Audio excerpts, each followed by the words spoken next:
y nunca estaremos solos, ¿verdad? Es uno de los múltiples regalos que Dios nos ha dado a aquellos que nos ha hecho hijos suyos. En nuestra tristeza, en nuestro dolor, en nuestra duda, Él es nuestra roca. En nuestra alegría, en nuestro gozo, en nuestro júbilo, Él es nuestra roca. Y regresemos en los Salmos, si aún lo tienen abierto en sus Biblias, pero si no, acá atrás, quiero que leamos, iglesia, todos juntos. Salmo 62, del versículo 1 al versículo 8. También quiero que nos pongamos de pie. Dice: en Dios solamente está callada mi alma, de Él viene mi salvación. Él solamente es mi roca y mi salvación, es mi refugio, no resbalaré mucho. ¿Hasta cuándo maquinaréis contra un hombre, tratando todos vosotros de aplastarle, como pared desplomada y como cerca derribada? Solamente consultan para arrojarle de su grandeza. Aman la mentira, con su boca bendice, pero maldicen en su corazón. Selah. Alma mía, en Dios solamente reposa, porque de Él es mi esperanza. Él solamente es mi roca y mi salvación, es mi refugio, no resbalaré. En Dios está mi salvación y mi gloria. En Dios está mi roca fuerte y mi refugio. Esperad en Él en todo momento, oh pueblos. Derramad delante de Él vuestro corazón. Dios es nuestro refugio. Selah. Cantemos, iglesia, porque Él está ahí. Porque en el silencio Él sigue estando, Él sigue siendo nuestra roca y Él sigue siendo nuestra fundación. Amén.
sabio Dios, sea honor y gloria por los siglos de los siglos.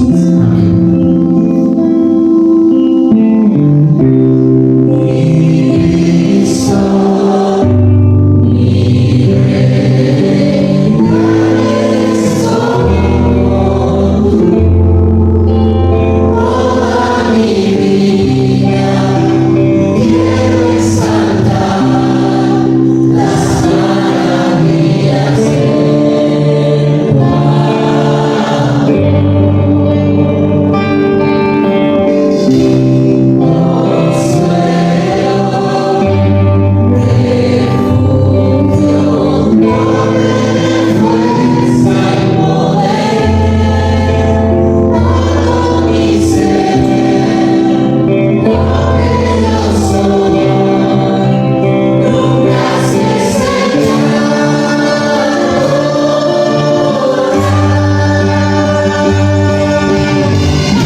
Él nos da todo. Pueden sentarse.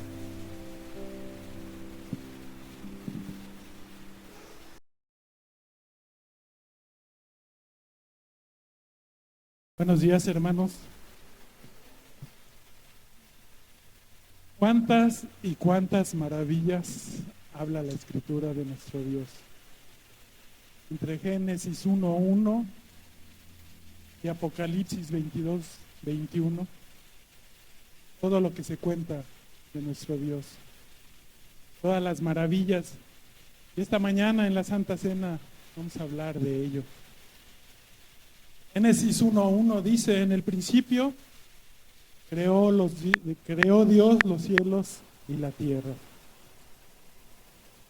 La Biblia no comienza demostrando la existencia de Dios, simplemente la declara. Dios ya estaba ahí cuando empezó la creación. Antes de que existiera el universo, Dios ya existía. Todo cuanto vemos procede de Él. El hombre fue creado a imagen de Dios para disfrutar de una relación íntima con nuestro Creador. No había pecado, no había muerte, no había enfermedad, no había separación. Había una perfecta comunión de Dios con el hombre. Fuimos creados para vivir con Dios, pero en Génesis 3 todo cambia. Adán y Eva desobedecen y el pecado entra al mundo y con él llegan la muerte, el sufrimiento, la culpa y la separación de Dios. Aquello que el Padre creó perfecto fue afectado por el pecado. Sin embargo, Dios no abandonó al hombre. Desde ese momento comenzó a ejecutar su plan de redención. Dios anunció que enviaría a un Salvador. Iglesia, toda la historia del Antiguo Testamento apunta hacia Cristo. Los sacrificios, la Pascua, los profetas, el tabernáculo, el templo. Todo anunciaba la llegada del verdadero Cordero de Dios. Y cuando llegó el cumplimiento del tiempo, el Verbo se encarnó. Yo soy entró para sanar enfermos, para mostrarnos el amor del Padre y finalmente entregar voluntariamente su vida en la cruz, donde la justicia de Dios fue satisfecha. El pecado fue castigado, la gracia fue ofrecida. Hermanos, en la cruz ocurrió el evento más importante de toda la historia. La salvación quedaba disponible para todo aquel que en él creería. En medio del plan de redención, la noche antes de ir a la cruz, Jesús tomó el pan y la copa. Esta no fue una cena cualquiera, fue el resumen del plan eterno de Dios, donde estábamos recibiendo sin merecerlo un pacto de redención. Jesucristo anunciaba el costo tan alto del cumplimiento de ese pacto. Hermanos, la Santa Cena une 3 tiempos. El primero, recordamos el pasado, porque miramos hacia la cruz, recordamos el precio de nuestra salvación, celebramos el amor de Cristo. El segundo, examinamos el presente. Como enseña Pablo en 1 Corintios 11:28, examinamos nuestro corazón, confesamos nuestros pecados, renovamos nuestro compromiso con Dios. Conocemos que seguimos dependiendo de la gracia. Esperamos el futuro. Cada Santa Cena anuncia que Cristo volverá, como dice 1 Corintios 11:26. Porque todas las veces que comierais este pan y bebierais esta copa, la muerte del Señor anunciáis hasta que Él venga. Dentro de unos momentos tomaremos el pan y la copa y no participaremos de un simple rito. Participaremos del memorial de la obra más grande de la historia de la humanidad. Cuando tomes el pan, recuerda al Hijo de Dios que se hizo hombre, entregó su cuerpo por nosotros. Cuando bebas de la copa, recuerda la sangre del nuevo pacto, derramada para el perdón de nuestros pecados. Cuando concluyamos, levantemos la mirada, porque esta mesa anuncia que Cristo volverá. Llegará el día en que no necesitaremos más símbolos, porque estaremos sentados con Él en las bodas del Cordero. Vamos a orar para ponernos a cuentas. Señor Dios, Perdónanos por los pecados con los que te ofendemos. Gracias, Señor, por la cruz de tu Hijo. Allí mostraron su amor infinito y Cristo pagó el precio de mi salvación. Ayúdanos a vivir cada día en gratitud, a negarnos a nosotros mismos y a seguirte con fidelidad. Que nunca olvidemos que en tu sacrificio encontramos perdón, vida y esperanza. Gracias, Señor. Gracias, Padre, en el nombre de tu Hijo el Salvador. Amén. La Escritura dice en la primera carta a los Corintios, capítulo 11, versículos 23 y 24. Porque yo recibí del Señor lo que también os he enseñado. El Señor Jesús, la noche que fue entregado, tomó pan. Y habiendo dado gracias, lo partió y dijo: tomad, comed, este es mi cuerpo que por vosotros es partido. Haced esto en memoria de mí. Vamos a orar por lo que representa esta galleta. Padre, bendice esta galleta que representa el cuerpo de tu Hijo, molido, maltratado. Y gracias, Padre, porque es por ello que hoy tenemos la salvación que Él consiguió en la cruz. Gracias, Señor. Bendice lo que representa esta galleta y también bendice este momento, Señor. En el nombre de Jesús. Amén. Participemos.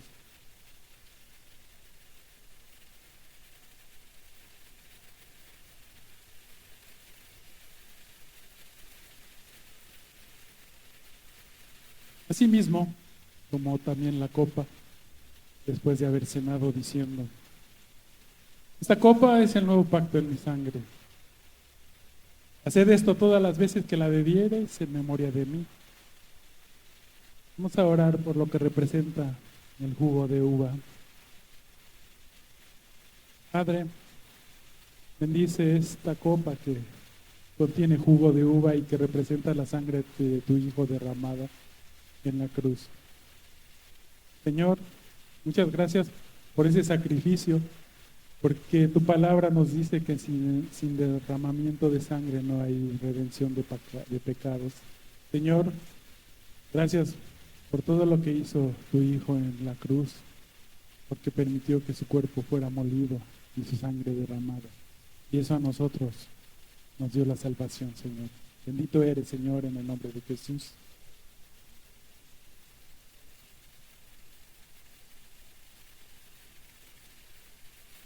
Y pues, todas las veces que comierais este pan y bebierais esta copa, la muerte del Señor anunciáis hasta que Él venga. La Biblia no es una colección de libros sin relación. Estos libros conforman una sola historia. Comienza con un Dios creador y termina con un Salvador que ofrece su gracia. Todo lo que sucede entre Génesis 1:1 y Apocalipsis 22:21 revelan el amor de Dios por la humanidad, que tienen en medio el mensaje de una cruz y una mesa. La Biblia está formada por 66 libros, a lo largo de aproximadamente 1500 años, por unos 40 autores. Sin embargo, transmite un solo mensaje: el plan de Dios para reconciliar al hombre consigo mismo. Hermanos, la palabra de Dios termina expresando en Apocalipsis 22:21: la gracia de nuestro Señor Jesucristo sea con todos vosotros. Amén. No termina con condenación para los redimidos, no termina con tristeza, no termina con derrota, termina con gracia. La gracia que nos buscó, la gracia que nos salvó, la gracia que nos sostiene y la gracia que nos llevará hasta la presencia eterna del Señor.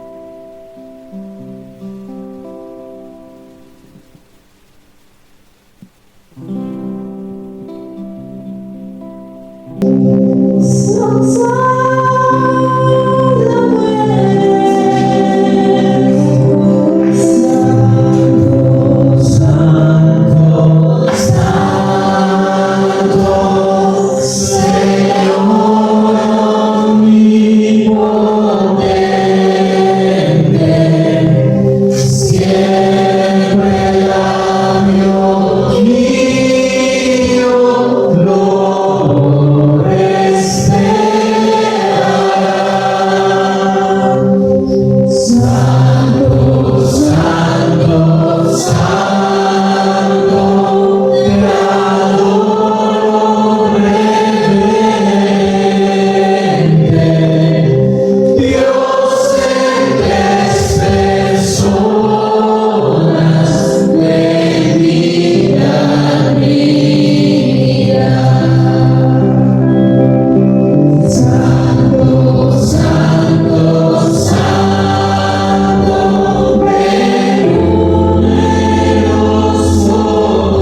Solo tú eres santo, Dios.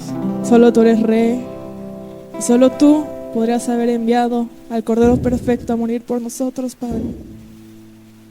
Solo tú podrías haber inspirado a tantos hombres para construir tu palabra y que tuviéramos un lugar donde poder conocerte más y más. Solo tú podrías haber preparado la tierra, que son nuestros cuerpos, nuestros corazones, para poder recibir la semilla de tu salvación, Padre. Gracias por tu santidad. Gracias por tu amor.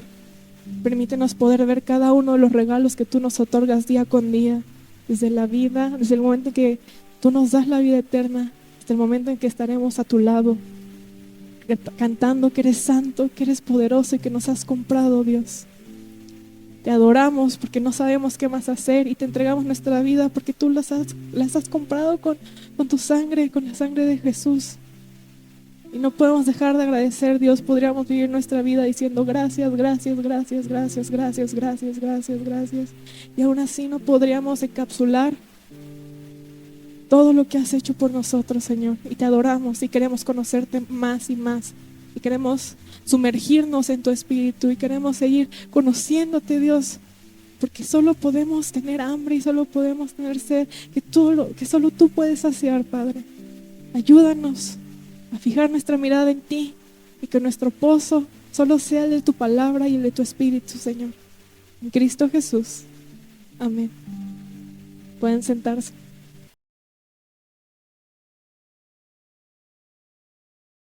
Buenos días, mis hermanos.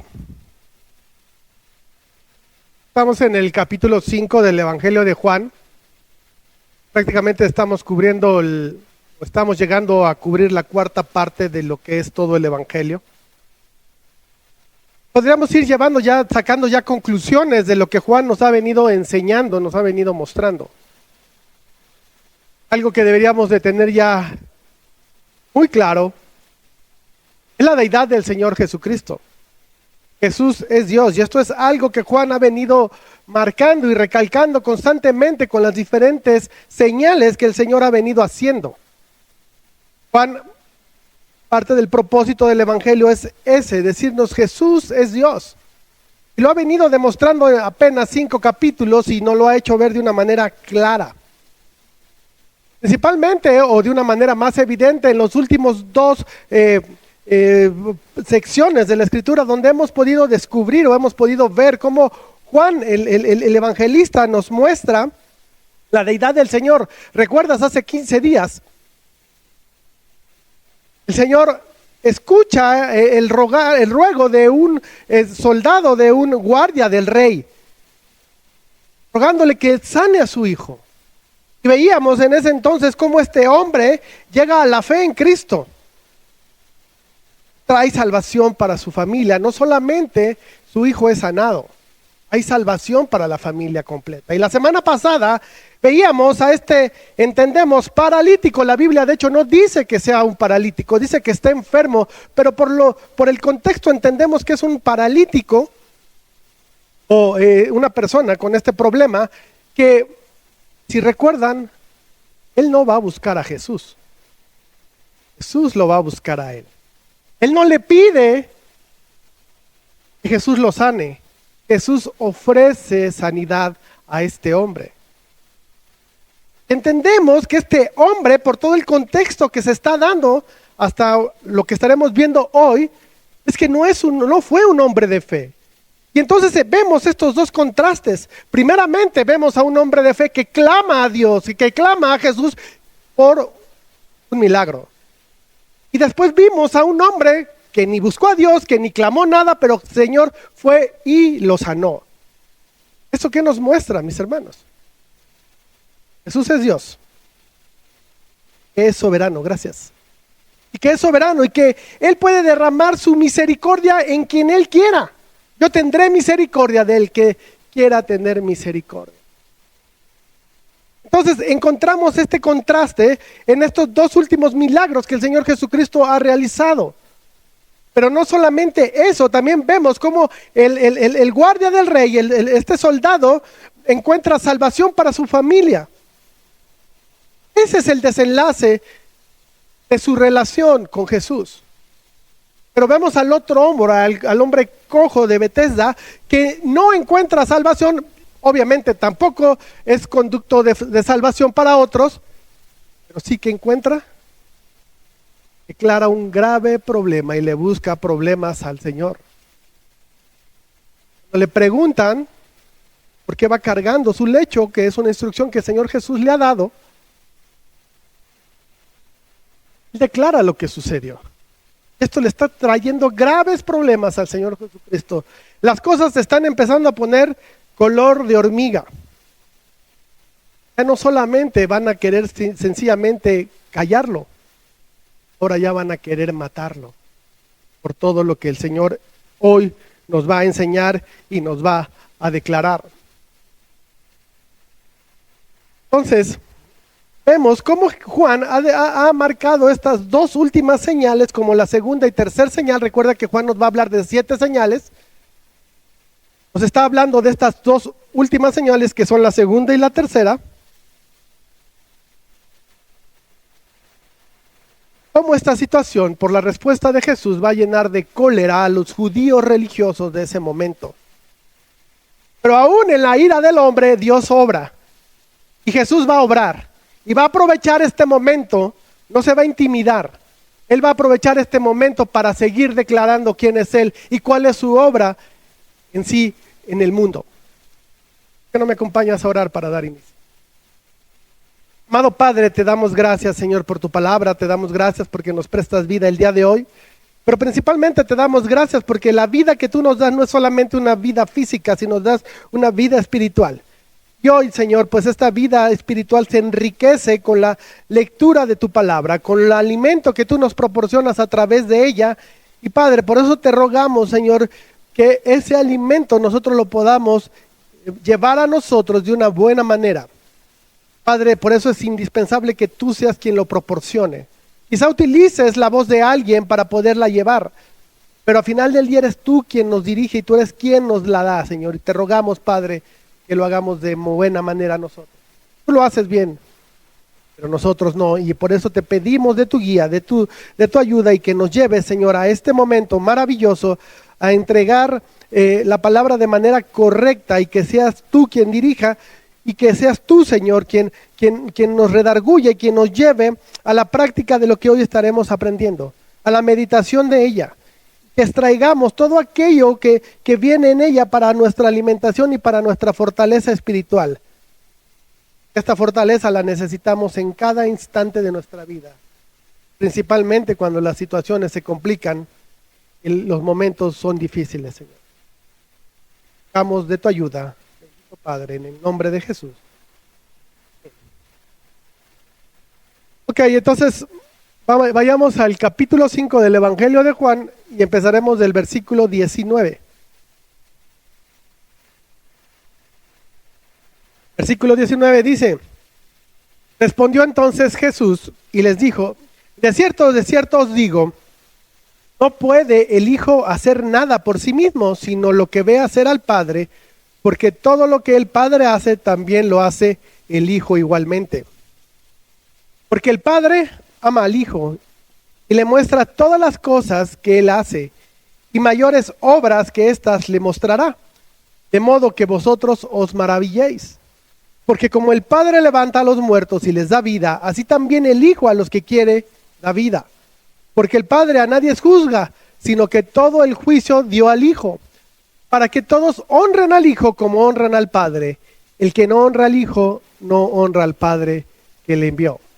Nuestro primer encabezado: el poder del Padre también está en el Hijo. Esta sección la empezamos con una frase importante que Jesús nos da: de cierto os digo. Con esta frase, cuando Jesús menciona de cierto os digo y nos da una instrucción, lo que nos está diciendo primeramente es: pongan atención, lo que les tengo que decir es algo importante.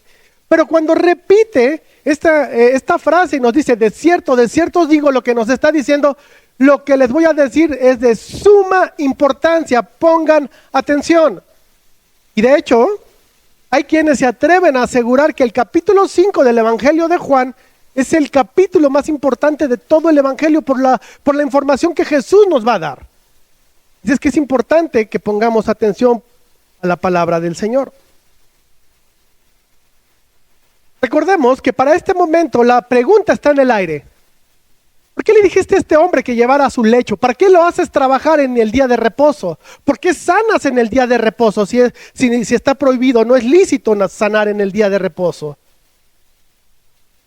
A lo cual el Señor responde. Mi Padre ahora trabaja, eso lo vimos la semana pasada. Mi Padre ahora trabaja.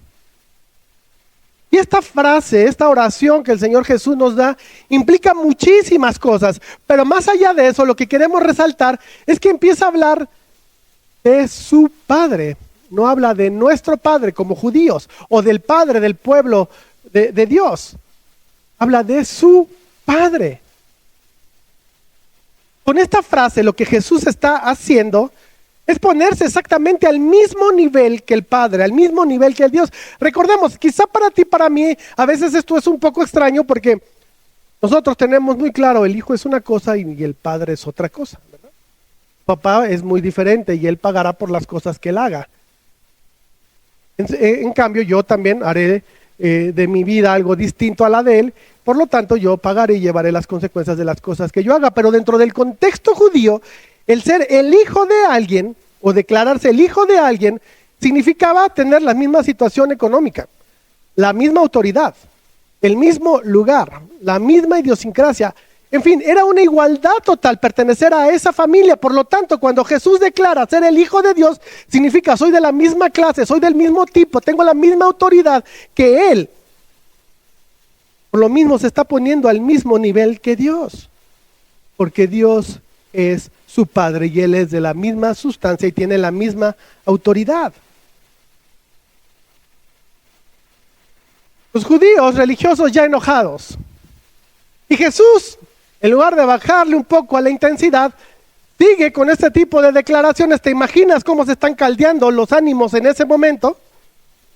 Aumenta más el calor. Y no para ahí Jesús. Continúa y les dice, ¿sabes? Lo que yo hago, lo hace también el Padre. Porque el Hijo no puede hacer nada por sí mismo. En otras palabras, ¿te molestan porque di una instrucción de alguien que hiciera algo en día de reposo? ¿Se molestan porque yo estoy sanando en el día sábado? Por eso ustedes están diciendo que yo soy un blasfemo. Pues fíjense que los blasfemos son ustedes, porque yo solamente estoy haciendo lo que mi Padre me dijo que yo hiciera, porque Él lo hace también. Porque como el Padre y el Hijo no hacemos nada de manera independiente. Yo único que hago es lo que Él me pide. ¿Te fijas? El Hijo de Dios, Dios encarnado, Dios mismo, está diciendo que no hace nada por voluntad propia. ¿Cómo deberíamos de actuar tú y yo? ¿Cómo actúas, mi hermano? ¿Por tus impulsos? ¿Por tus emociones? ¿Por tu orgullo?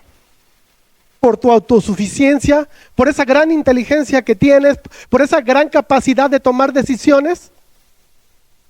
Hermano, Jesús nos está poniendo la muestra de que debemos tú y yo aprender a empezar a tomar nuestras decisiones a través del consejo de Dios. Si Él no hace nada por sí mismo, cuanto más tú y yo deberíamos de tomar en cuenta a Dios para todas nuestras decisiones. Porque además nuestro carácter y nuestras decisiones, nuestras acciones, deben de empezar a reflejar cada día más la voluntad y el carácter de Dios. Entonces vemos que la obra que está llevando a cabo Jesús es el reflejo perfecto de la obra de Dios Padre.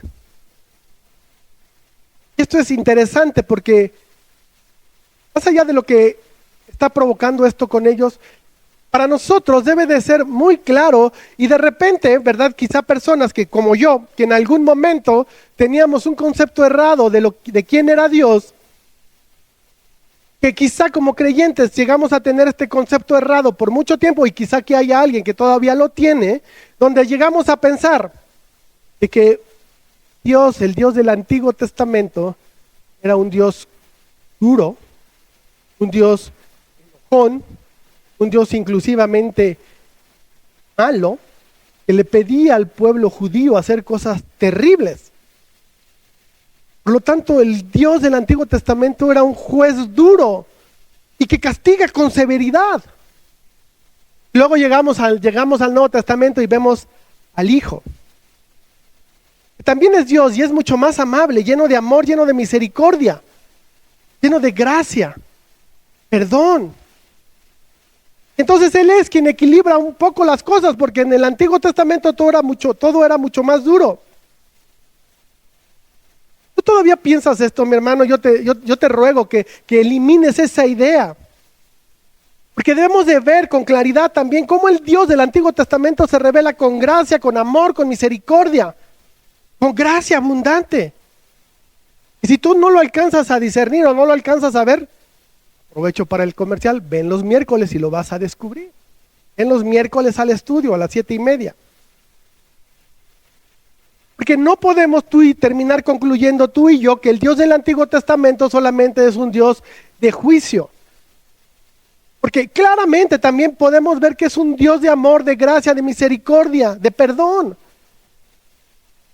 Tampoco nos podemos cegar pensando que Jesús solamente es ese Dios de gracia y amor, misericordia, cuando Él mismo también nos dice que Él va a traer juicio, que la humanidad entera va a ser juzgada por Él. Que no ignoremos la misericordia y la gracia y el amor que hay en el Antiguo Testamento, y no ignoremos tampoco el juicio que Jesús nos muestra en el Nuevo Testamento. Pero también Jesús nos deja otra enseñanza en medio de estas palabras. Él se somete a la voluntad del Padre. Pero no lo hace porque sea inferior. No se lo hace porque sea un Dios de menor calidad.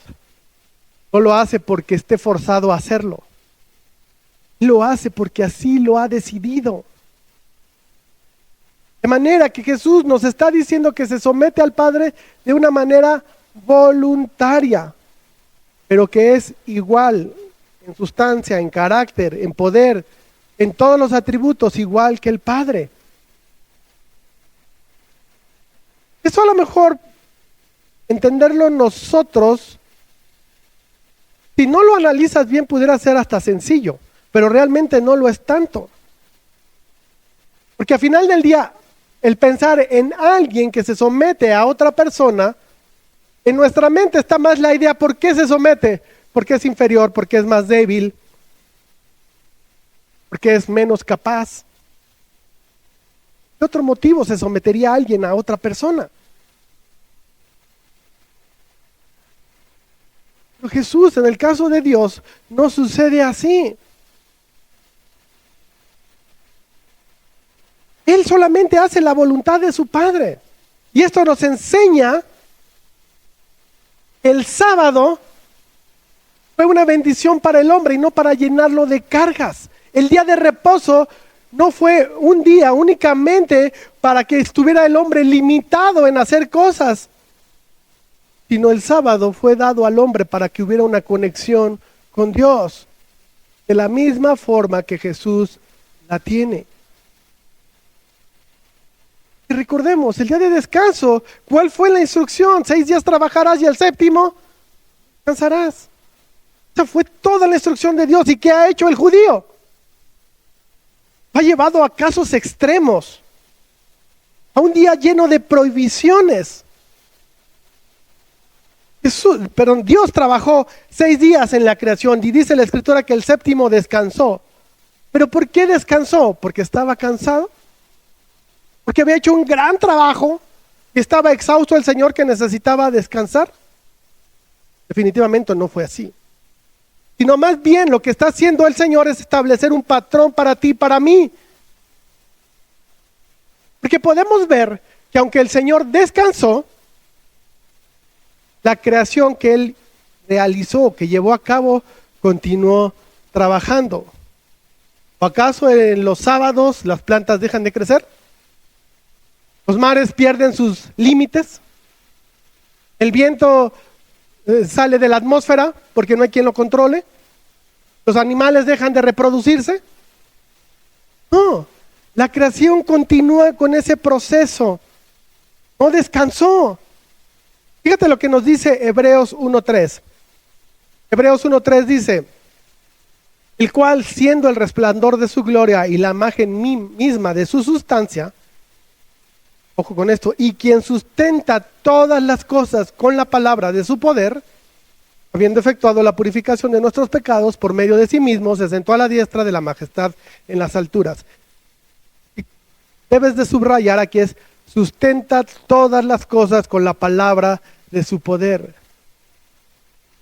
De manera que aunque al hombre le fue dado la instrucción de descansar un día a la semana, eso no significa que Dios realmente haya descansado, porque Él continuó con su función. Él nos mostró ese patrón y Él descansó, pero no porque lo necesitara, no porque haya que dejar de hacer cosas ese día, porque la creación continuó operando, continuó funcionando, y por eso el mar no se desborda los sábados. Por eso la fuerza de la gravedad no deja de funcionar los días sábados, porque Dios sigue sosteniendo, como dice Hebreos, su creación. De manera que el sábado, que Dios haya descansado, no significa que se tiró en una hamaca, que ya no hizo absolutamente nada. Porque Él, a pesar del día sábado, siguió sosteniendo su creación. De manera que lo que Jesús les está diciendo es que a pesar de ser el día de reposo, Dios sigue sosteniendo su creación, o en otras palabras, Él sigue ejerciendo misericordia, no importando que sea día sábado. Él sigue ejerciendo misericordia en la creación. Es lo que ha venido haciendo Jesús, teniendo misericordia de los hombres de fe, pero también mostrándonos que puede llegar a tener misericordia de las personas que aún no ejercen de fe. Dios hace misericordia, no importa el día. Y es bien importante, mis hermanos, porque podemos ver cómo ante los ojos de Dios, la importancia de ser un Dios lleno de misericordia, ¿esto cómo se refleja en nosotros? A veces no nos equivocamos, estamos viendo a ver quién peca, nos volvemos policías. Mira, ya pecó, vayan y crucifíquenle. Mira, ya se equivocó, vayan y castíguenlo, llámenlo la atención, disciplínenlo, porque está pecando, porque se está equivocando, porque no tiene una sana doctrina. Tras Jesús, busca cómo hacer misericordia. ¿No tendríamos nosotros que empezar a ser más misericordiosos con los demás? A juzgarlos menos, a señalarlos menos, o andar fijándonos en sus pecados o en su falta de doctrina. ¿Por qué no nos ocupamos más en enseñarles sana doctrina? ¿Por qué no nos ocupamos más en ver cómo les podemos ayudar, cuando menos orando por ellos, que pequen menos, que el Señor les revele el camino a seguir? El Señor es lo que hace, no importa el día. Por eso la creación sigue funcionando todos los días de la existencia de la creación. Imagínate que el Señor practicara el día sábado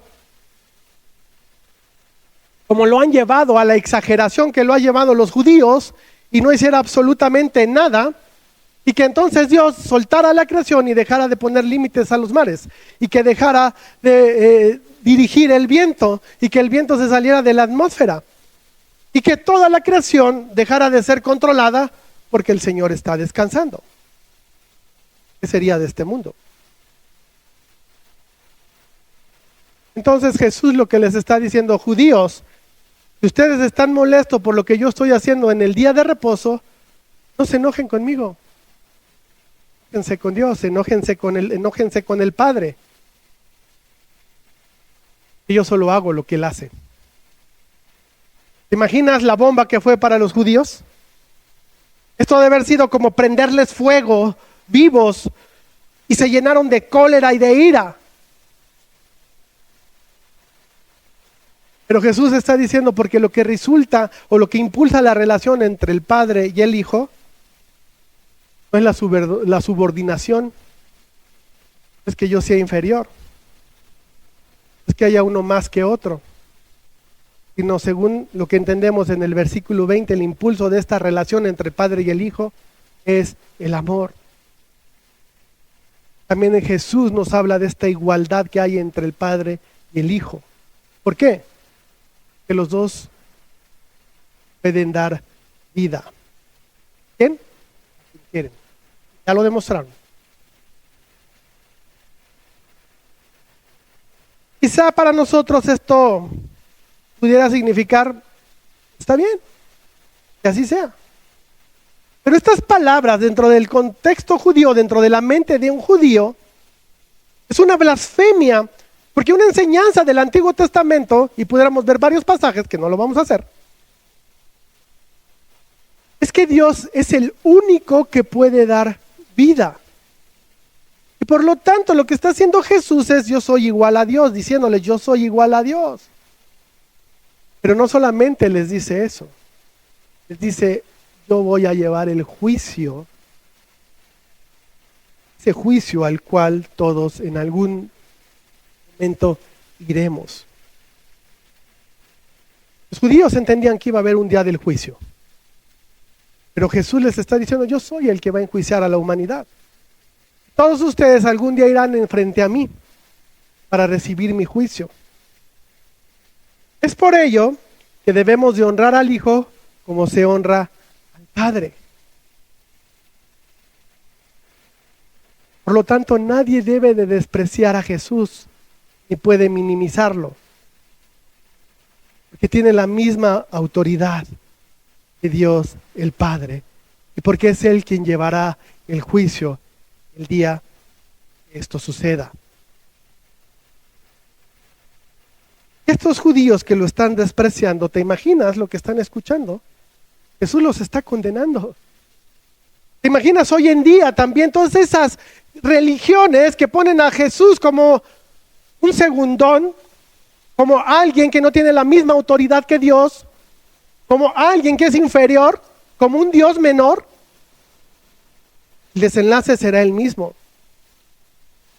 Porque Jesús lo que aquí nos está diciendo, que nosotros no podemos adorar solamente al Padre sin adorar al Hijo. Y no podemos adorar al Hijo sin adorar al Padre. No podemos adorar a uno o a otro. Es un paquete completo, al Padre y al Hijo. No podemos uno. La fuerza tiene que ser a ambos. Y con todo esto que Jesús les está diciendo, ¿qué les está diciendo? Soy Dios. Todavía hay personas que se atreven hoy en día a asegurar que Jesús nunca dijo ser Dios. Por otro lado, te pones a pensar el equilibrio que hay en estas palabras y en esto que Jesús nos está diciendo. Porque nos dice Jesús que Él llevará el juicio de cada persona. Y sabes, esto es justo y también es equilibrado por una simple razón. Porque Jesús llevó a cabo el juicio de nuestro pecado y lo llevó sobre sí mismo. Y ahora Él será quien enjuicie a todo aquel que lo rechaza. ¿Sabes qué es lo hermoso y maravilloso de esto? Esto no nos incluye. Mis hermanos, esto no te incluye. Cristiano, tú nunca estarás delante de Dios para ser juzgado por tu pecado. Por lo tanto, por la palabra propia de Jesús, Él merece todo honor, merece toda gloria y toda honra de la misma manera que el Padre. Porque Él tiene el poder de dar vida. Él la ha dado a ti. A ti que has puesto tu fe en Él. Y gracias a eso hoy puedes gozar de una vida espiritual. Pero también Él te dice que va a resucitar en algún momento tu cuerpo.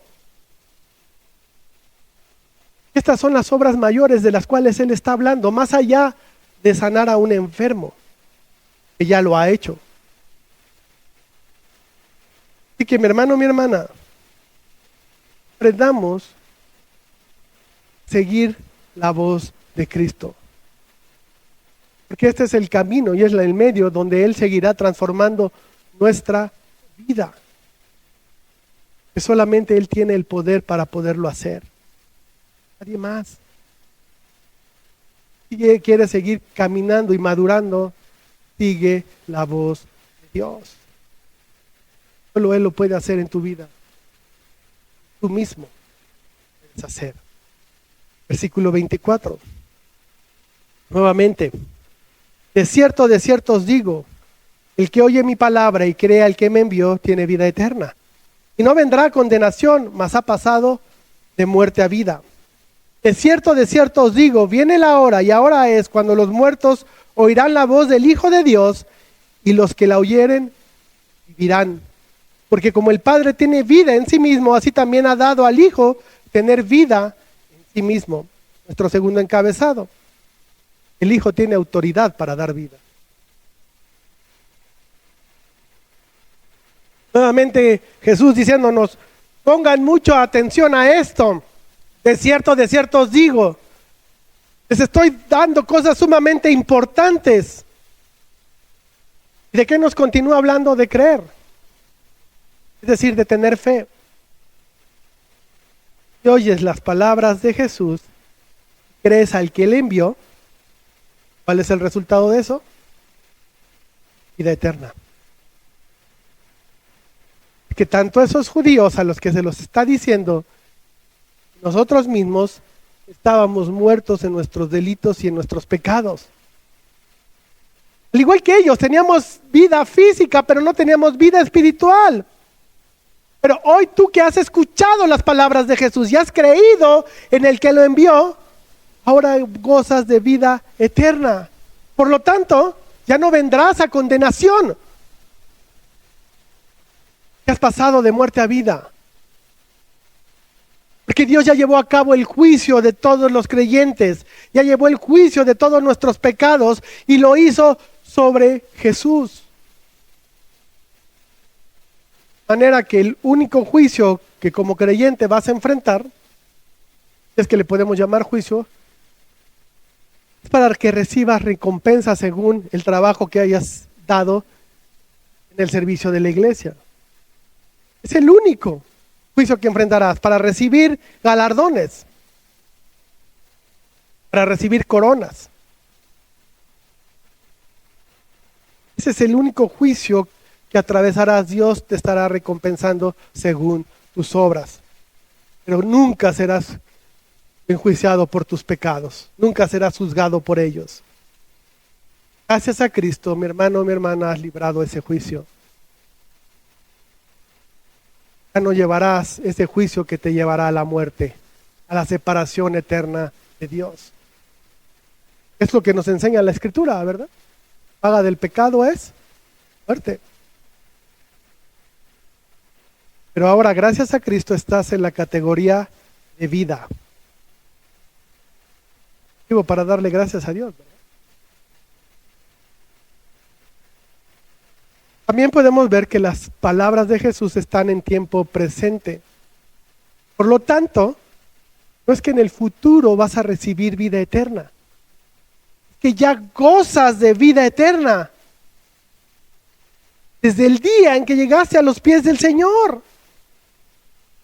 Y por lo tanto, gracias a la vida eterna de la cual ya gozas, hoy tienes una mejor calidad de vida. Porque no solamente estás vivo de manera física, también ya tienes una vida espiritual. Por lo tanto, puedes tener una relación personal con Dios. Y esto te da una mejor calidad de vida desde el momento en que llegaste a los pies del Señor. Una mayor calidad de vida sobre aquellos que no tienen vida espiritual. ¿Te das cuenta? Jesús no les está diciendo a los judíos, tienes que guardar el sábado para tener vida eterna. Tienes que guardar la ley para poder tener vida eterna. No, les está diciendo, el que oye mi palabra y cree, el que me envió, ese es el que no viene a condenación. Por el mensaje implícito, ¿cuál es? No escucha mis palabras, no cree, ese es el que está condenado. Ese es el que sigue muerto en sus delitos y pecados. Y lo remarca en el versículo 25, donde Jesús nos dice, viene la hora, y ahora es cuando los muertos oirán la voz del Hijo de Dios. Así fue.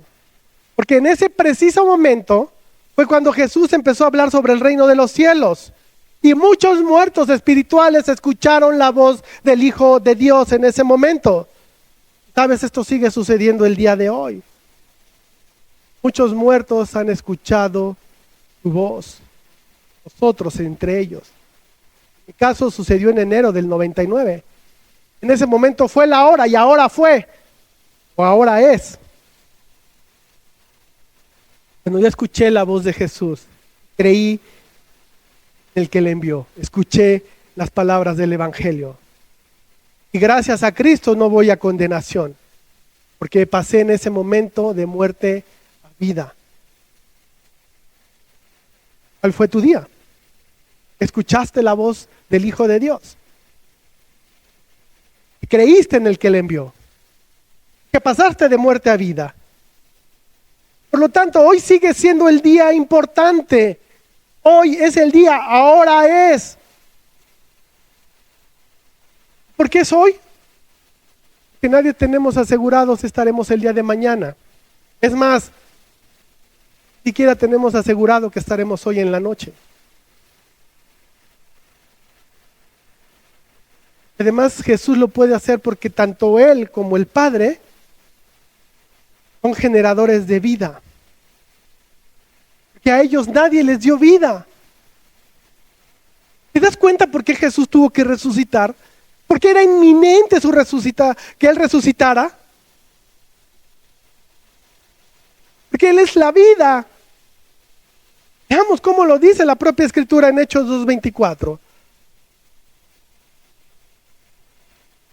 Al cual Dios levantó, vuelto los dolores de la muerte, por cuanto era imposible que fuese retenido por ella. ¿Por qué? Porque Él tiene vida en sí mismo, la muerte no lo puede retener, porque Él genera vida, Él es un Dios de vida, y lo hace por sí mismo. Por lo mismo no podía estar muerto por siempre. Él es el autor de la vida. Él tiene vida en sí mismo, no es como tú y como yo, que necesitamos tener un padre y una madre para poder tener vida. Pero el Hijo de Dios tiene vida en sí mismo. Por eso Él puede otorgar vida. Por eso Él te promete que el que oye su palabra y crea al que me envió, le voy a dar vida. Y hoy sigue siendo ese día. Pero también llegará el día en que el Hijo de Dios juzgará a las naciones. Ese día del juicio se acabará el tiempo. Para ese día ya no habrá más oportunidad para el que no ha llegado a los pies del Señor. Aprovechemos el tiempo hoy que todavía tenemos oportunidad.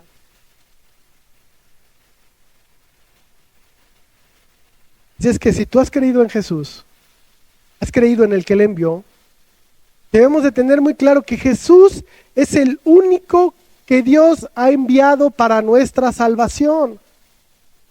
Y por eso le obedecemos.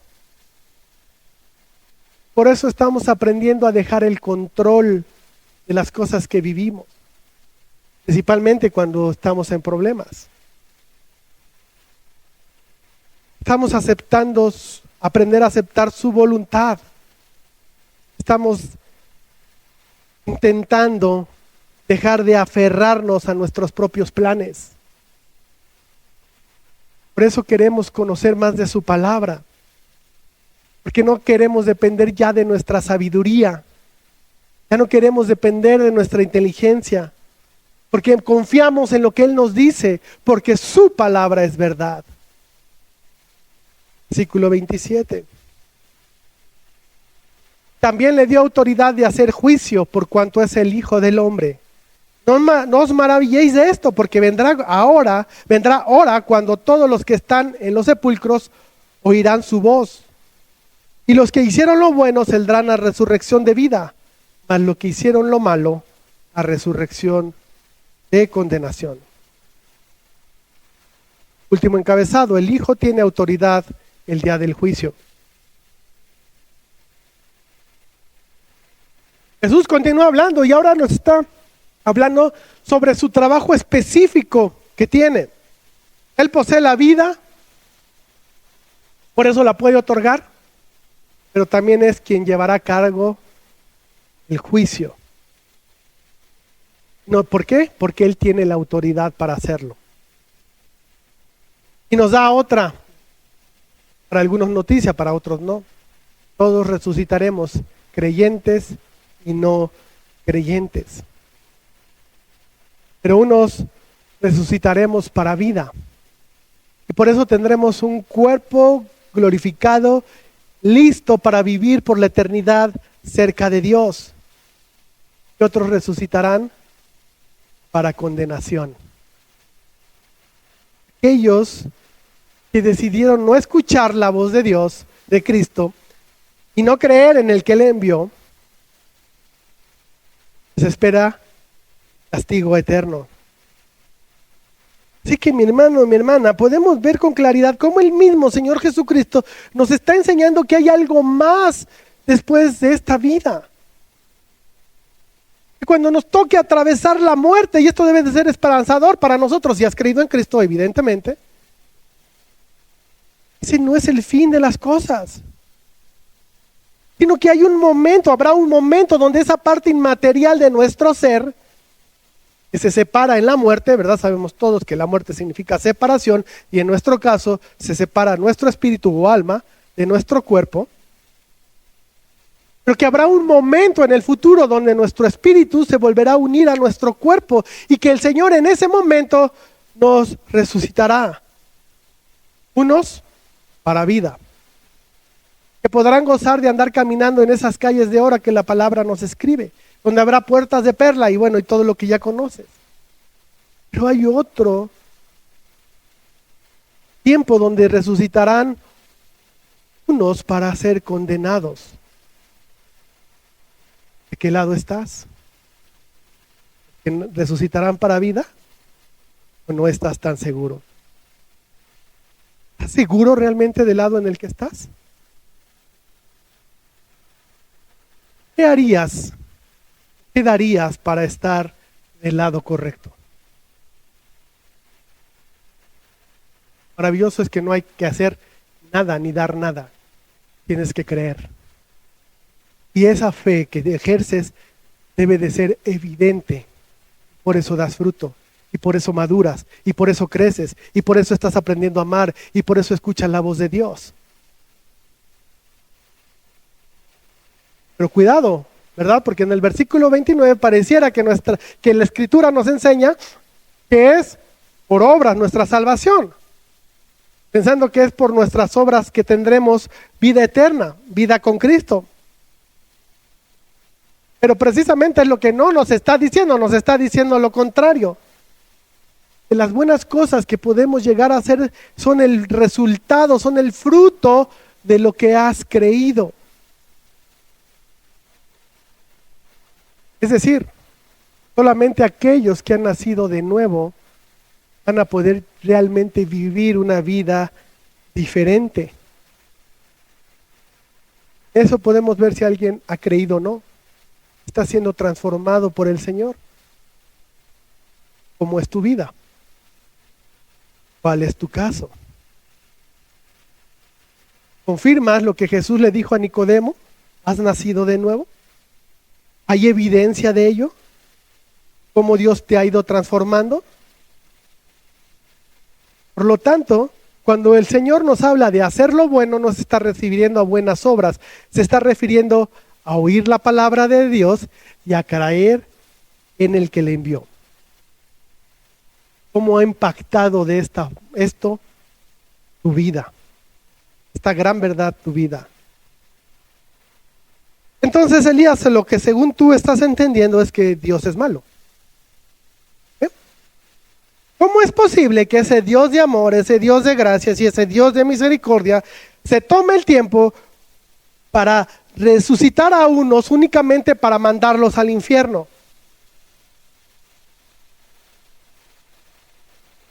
La realidad, mis hermanos, es que Dios no manda a nadie al infierno. Gente escoge ese camino. Ya no lo dijo Juan. ¿Recuerdas Juan 3? ¿Cuál es la condenación? Vayamos allá, Juan 3:19.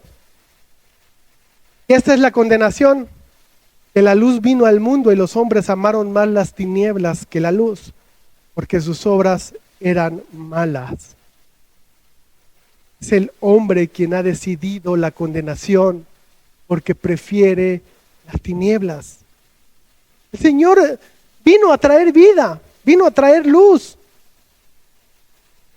Pero si tú has presentado alguna vez el Evangelio, debes de tener muy claro cómo hay personas que te dicen, ahorita no, gracias. En otro momento quizá. Todavía tengo muchas dudas. ¿Cómo voy a traicionar a mi familia? ¿Cómo voy a cambiar esa religión que ellos me heredaron? Eso es preferir las tinieblas y rechazar la luz, rechazar el regalo de Dios que tiene para la humanidad. Pero debemos de tener claro que eso será en el futuro. Por lo tanto, mientras aprovecha que tenemos tiempo, hoy todavía tenemos la esperanza de escuchar la voz de Cristo. El Señor todavía está diciendo, óyeme, escúchame y cree en el que me envió. Todavía tenemos oportunidad de pasar de muerte a vida y de llevar el Evangelio para que nuestros seres queridos también pasen de muerte a vida.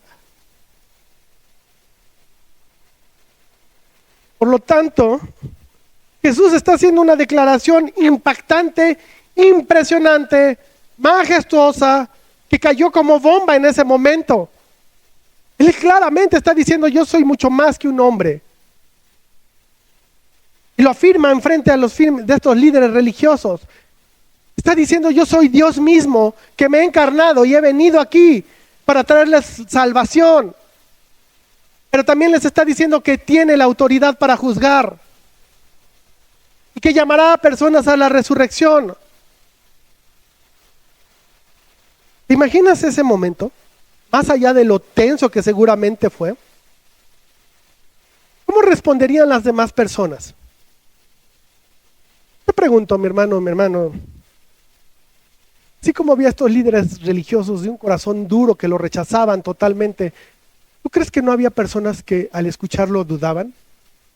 Que querían creer en él, pero que la opresión de la sociedad no se los dejaba. Su misma familia y las tradiciones que habían vivido por milenios se lo impedían. Algunos querían creer en él, pero no eran capaces de enfrentar a la sociedad ni hacer a un lado lo que sus familias les habían enseñado. ¿Cómo has vivido esto? Que el cristiano tiene que ser valiente. Valiente para no sucumbir a la presión de la sociedad. Valiente para poder enfrentar aún así a las propias familias que muchas veces nos señalan de traidores porque hemos cambiado de religión. Plano nos dices, has volteado bandera. Hablándonos de traicioneros. Seguramente había gente que quería creer, pero podía más en ellos sus costumbres y la presión de la sociedad. Y gracias a Dios que te ha dado la valentía para que tú lo puedas enfrentar. Entonces podemos ver a Jesús. Está haciendo todo lo necesario para que el ser humano tenga vida eterna al lado de Dios. Él no está mandando ni condenando a nadie. Es el hombre quien está tomando una decisión. Él todo lo contrario, está haciendo todo lo posible. Y es lo que estaremos viendo y estamos viendo desde el inicio, durante todo el Evangelio, cómo el Señor Jesucristo lo único que ha querido es que el ser humano herede la vida eterna. ¿Qué ha hecho el Señor Jesús? Pasaje muy famoso que seguramente conoces, Filipenses 2, 5 al 8, que dice: haya pues en vosotros este sentir que también hubo en Cristo Jesús, el cual siendo en forma de Dios, no estimó el ser igual a Dios como cosa que aferrarse. ¿Te das cuenta? Dios ama tanto al ser humano que no se aferró a su deidad, a esa gloria que recibía al lado del Padre. No se aferró a eso, sino que se despojó a sí mismo, despojó de esa gloria y tomó forma de siervo, hecho semejante a los hombres, se hizo como cualquiera de nosotros, y estando en la condición de hombre, se humilló a sí mismo, haciendo obediente hasta la muerte, y muerte de cruz, no cualquier muerte, la peor y la más horrenda de las muertes que se pudieron haber experimentado. ¿Para qué hizo eso? Para pagar la deuda que tú y yo no podíamos pagar. Pero no se quedó ahí la cosa. También resucitó al tercer día para mostrarnos cómo iba a ser nuestra resurrección en el futuro. Pero no solamente se quedó ahí, también nos dejó su palabra, porque Él quiere mostrarnos cómo debemos de crecer en fe. Y pudiéramos ir abriendo todos los caminos que el Señor nos ha intentado dar para que podamos llegar a Él. Todas las instancias Él las ha agotado, y Él no se cansa del rechazo constante del hombre. El Señor Jesucristo no claudica. Y cuando el hombre le cierra la puerta y lo rechaza, Él busca otro ángulo para que el ser humano llegue a la fe. Y si lo vuelve a rechazar, vuelve a buscar otro ángulo, pero no se cansa, no deserta.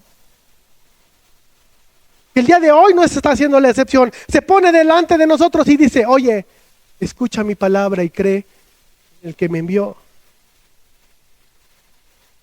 De manera que es nuestra responsabilidad seguir luchando por las cosas temporales, realmente empezar a priorizar las cosas eternas, conociendo y sabiendo que la muerte no tendrá la última palabra. Lo mismo, mi hermano, mi hermana, evalúa, utilizas y cómo expresas esa libertad que Dios te ha dado, esa libertad sobre el pecado que hoy tienes, entendiendo que un día resucitarás. Confirma desde esta vida que será para resurrección y vida eterna al lado de Dios. Este conocimiento puede llegar a afectar tu vida. ¿Cómo este conocimiento puede llegar a afectar tu experiencia? Debe de aferrarnos más al Señor. Escuchar su voz y creer en el que le envió. Que no caigamos en contradicciones, decir que escuchamos su voz y hacer todo lo contrario. No caigamos en contradicciones diciendo que escuchamos su voz y tener una doble vida. Escuchemos su voz y vivámosla de la manera que Él nos pide. Y como ya lo hemos dicho varias veces, nuestra verdadera fe no se vive en grupo. Nuestra verdadera fe se vive cuando estás solo. Y es donde le muestras a Dios si has creído o no. Vamos a orar. Bendito Señor, alabado seas porque tu palabra es verdad, y tú nos has dicho con claridad, Señor, que es por medio de la fe que nosotros podemos alcanzar la vida eterna, no por nosotros, Dios, sino porque tú así nos lo otorgas. Padre, yo te ruego porque hagas en cada persona de las que estamos aquí y de los que pertenecemos a esta iglesia y que hoy no están con nosotros, primeramente que los guardes y que todo esté bien. Pero también te ruego que sigas haciendo hombres y mujeres jóvenes y niños que empiezan a caminar en fe, Señor. Porque nadie tenemos la vida comprada, nadie sabemos cuánto tiempo vamos a durar. Por lo tanto, experimentar muerte está latente cada día de nuestra vida. Señor, pon esa convicción de creer en tus palabras, escucharlas y de creer que Dios te ha enviado, Señor, y que tú eres el único camino que Dios Padre ha utilizado para llevarnos a su presencia. Pero, Señor, también te rogamos que al ser un solo camino, también tiene diferentes pistas que tú nos has dado para poder andar en ese camino. Que no nos salgamos de él y que caminemos en verdad y lleguemos hacia el objetivo principal, el por el cual tú a través de Cristo has venido a este mundo y nos has dado la salvación pagando por nuestros pecados. Señor, ayúdanos a ser hombres y personas de fe, que caminan, pero que también tienen compasión. Y más que andar señalando a los demás sus errores, tenemos la capacidad de tener misericordia sobre nuestro prójimo. Y en lugar de criticarlo, señalarlo y andarlo juzgando y acusando, tengamos el amor y la compasión para podernos acercar y ayudarles a caminar, a mostrarles, no con severidad, sino con amor, que tu palabra nos enseña y cómo tiene que ser impactada en nuestras vidas y en las personas que pudiéramos aconsejar. Por otro lado, también danos amor y compasión para poder llevar el evangelio a personas que se han resistido a escuchar la voz de Cristo y que no creen que tú lo has enviado, Señor. Hoy que todavía tenemos la oportunidad, porque llegará el momento en que ese tiempo se terminará, porque el juicio ha llegado.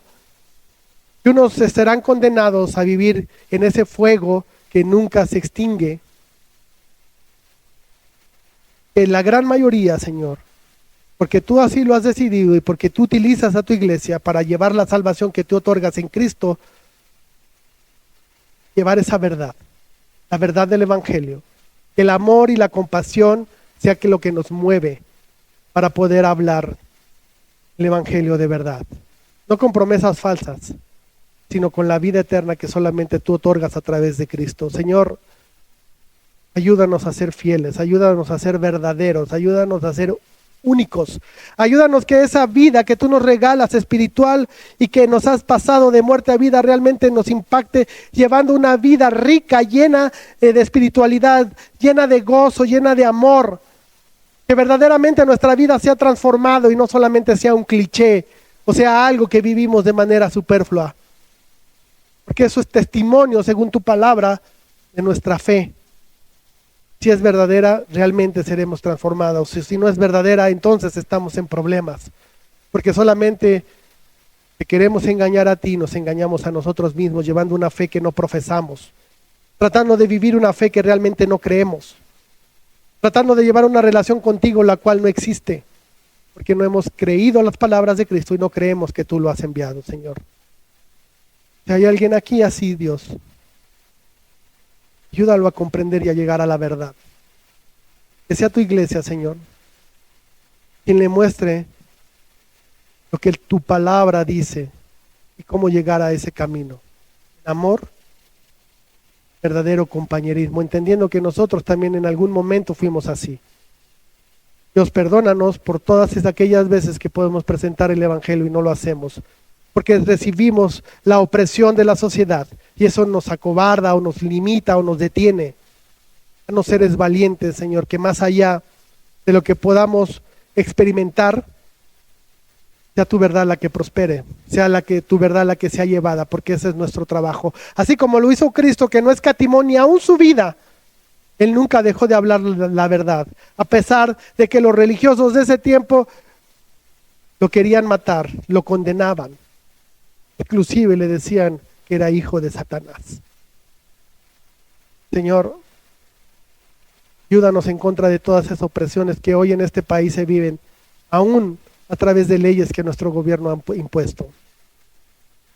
Que nada nos detenga, que nada nos acobarde, porque llevamos a un Dios todopoderoso como bandera. Llevamos la verdad del evangelio, el cual otorga vida eterna a aquel que en él cree. Señor, que esta sea una gran verdad en esta iglesia.